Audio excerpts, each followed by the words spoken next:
வணக்கம் வியூவர்ஸ், நான் சேந்தில். இது டெக் பாய் லைஃப் தமிழ்.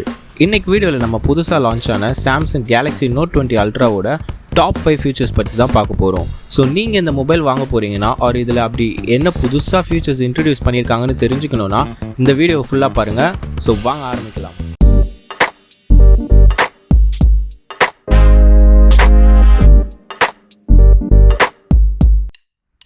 முதல் ஃபீச்சர் என்னன்னு பார்த்தீங்கன்னா சாம்சங் டெக்ஸ்.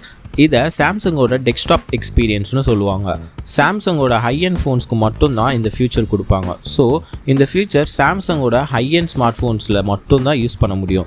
இது எப்படி ஒர்க் ஆகணும்னு கேட்டிங்கன்னா, நீங்கள் ஸ்மார்ட் ஃபோன் வாங்கும்போது ஒரு யூஎஸ்பி கேபிள் தருவாங்க. அது உங்கள் கிட்டே இருக்க மானிட்டர் இல்லை லேப்டாப்பில் கனெக்ட் பண்ணிங்கன்னா ஒரு விண்டோஸ் பிசி யூஸ் பண்ணுற மாதிரி யூஸ் பண்ணிக்கலாம். இப்போ பார்த்தீங்கன்னா சில பேர்கிட்ட பிசி இருக்காது. அவங்க மொபைலில் எம்எஸ் ஆஃபீஸில் வேர்ட், பவர் பாயிண்ட், எக்ஸெல்லாம் பிசியில் யூஸ் பண்ணுற அளவுக்கு பர்ஃபெக்டாக பண்ண முடியாது. ஸோ அதுக்காக தான் இந்த ஃபியூச்சரே கொண்டு வந்தாங்க. இந்த ஃபியூச்சர் ரொம்பவே ஒரு தாறுமாறான ஃபியூச்சர்னே சொல்லலாம். நான் சாம்சங் கேலக்ஸி S8 வாங்கினேன். மெயினாக இந்த ஃபியூச்சருக்காக தான் வாங்கினேனே. ஃபர்ஸ்ட் S8ல் தான் இந்த ஃபியூச்சர் கொண்டு வந்தாங்க.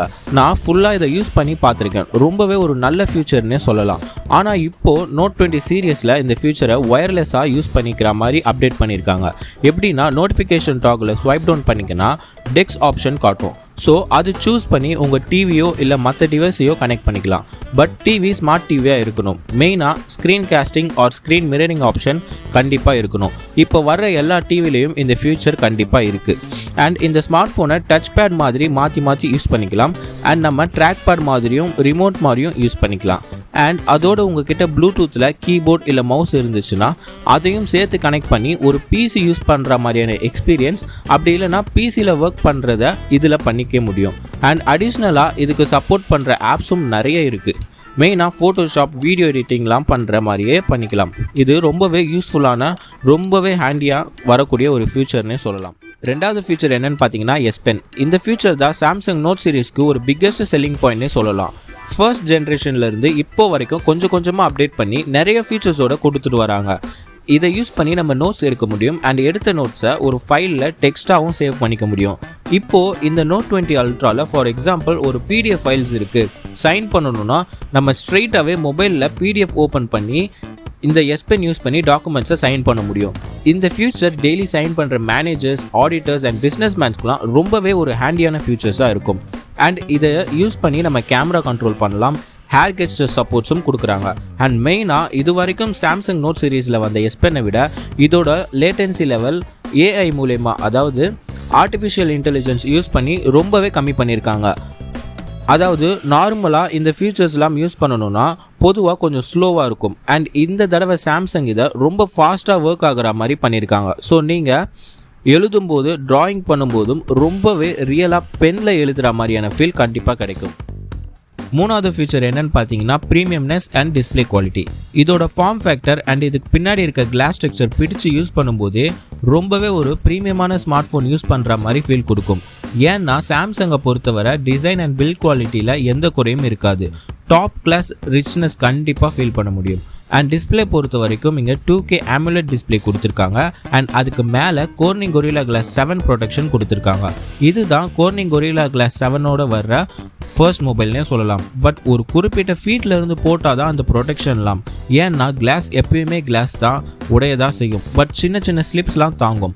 அண்ட் டிஸ்பிளேல நம்ம S20ல் பார்த்த மாதிரியே 120 Hz ரிஃப்ரெஷ் ரேட் கொடுக்குறாங்க. பட் அது 1080p வரைக்கும் தான். 2Kல 120 Hz யூஸ் பண்ண முடியாது.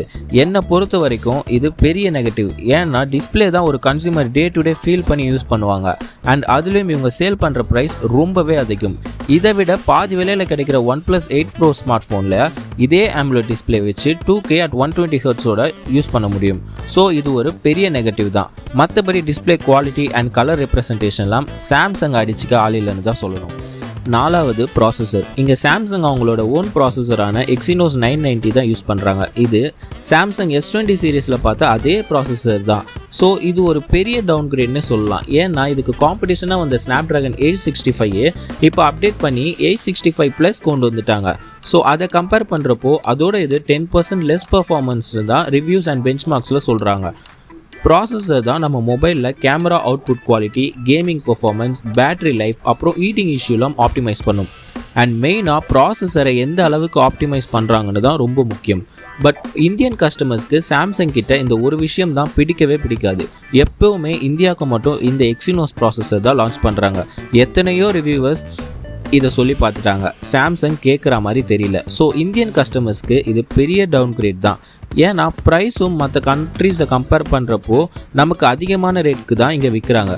அதுலேயும் இந்த ப்ராசஸர் அந்த ரேட்க்கெல்லாம் ஒர்த்தே இல்லைன்னு தான் சொல்லணும். ஸோ ப்ராசஸர் பொறுத்த வரைக்கும் இங்கே ஒரு பெரிய நெகட்டிவ் இருக்குது.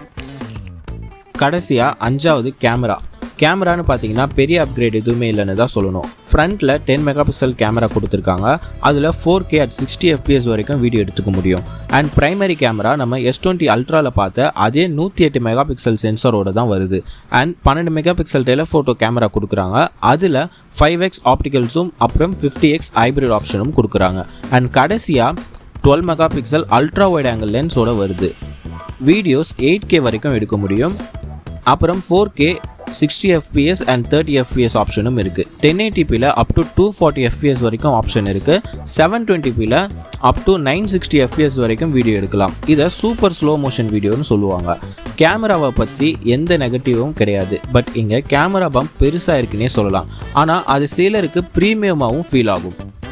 ஸோ இதுதான் Note 20 Ultraவோட டாப் 5 ஃபீச்சர்ஸ். இப்போ ஃபைனலாக ப்ரைஸிங் பற்றி பார்த்துடலாம். இந்தியாவில் ஒரே வேரியன்ட் தான் அவைலபிளாக இருக்குது. அதாவது 256 GB storage 12 GB RAM variant 1,05,000 ரூபாய்க்கு சேல்ஸ் பண்ணுறாங்க. யூஎஸில் பேஸ் வேரியன்ட் 128 GB $1,300 விற்கிறாங்க. அதாவது கிட்டத்தட்ட 98,000 ரூபா. எப்பயுமே சாம்சங் யூஎஸை கம்பேர் பண்ணும்போது இந்தியாவில் 25,000 ரூபா ரேட் கூட வச்சு தான் விற்பாங்க. பட் இந்த வாட்டி கொஞ்சம் அதே ரேட்டுக்கு கொண்டு வந்த மாதிரி தெரியுது. பட் இருந்தாலும் இதுக்கு காம்படிஷனாக இருக்க மொபைல்ஸ்னு பார்த்தீங்கன்னா OnePlus 8 Pro. அதுலேயும் ஈக்குவலான performance, display, wireless charging support, IP68 water resistant எல்லாமே கொடுக்குறாங்க. பில்டும் ப்ரீமியமாக தான் இருக்குது. ஆனால் OnePlus 8 Pro 55,000 ரூபாயிலிருந்து 60,000 ரூபாக்குள்ள பட்ஜெட்டில் தான் வருது. அதாவது Note 20 Ultraவோட பாதி விலைக்கு சேல்ஸ். இந்தியாவில் இந்த சாம்சங் Note 20 Ultra இவ்வளோ ப்ரைஸ்க்கு வர்த்தான்னு கேட்டிங்கன்னா கண்டிப்பாக இல்லைன்னு தான் நான் சொல்லுவேன். ஏன்னா காம்படிட்டர்ஸ் இதை விட பெட்டர் ப்ராசஸர்ஸ் யூஸ் பண்ணுறாங்க. அண்ட் காம்படிட்டர்ஸை விட 50,000 ரூபா அதிகமாக ப்ரைஸிங் பண்ணால் வர்த் இல்லைன்னு தான் சொல்ல தோணுது. இது என்னோட கருத்து. நீங்கள் என்ன நினைக்கிறீங்க? இந்த ப்ரைஸ்க்கு வர்த்தா இல்லை வேறு எதுனா இந்த ஃபோன் பற்றி சொல்லணும்னு நினச்சிங்கன்னா கமெண்ட்ஸில் சொல்லுங்கள். ஸோ இந்த வீடியோவில் Note 20 Ultra பற்றி எனக்கு மெயினாக தெரிஞ்ச 5 விஷயத்தை உங்கள் கூட ஷேர் பண்ணேன். நீங்கள் வேறு எதுனா யூனிக்கான ஃபியூச்சர் பற்றி நோட் பண்ணியிருந்தீங்கன்னா கமெண்ட்ஸில் சொல்லுங்கள். ஸோ இந்த வீடியோ அவ்வளோதான். அடுத்து ஒரு இன்ட்ரெஸ்டிங்கான வீடியோவில் பார்க்கலாம். தேங்க்ஸ்.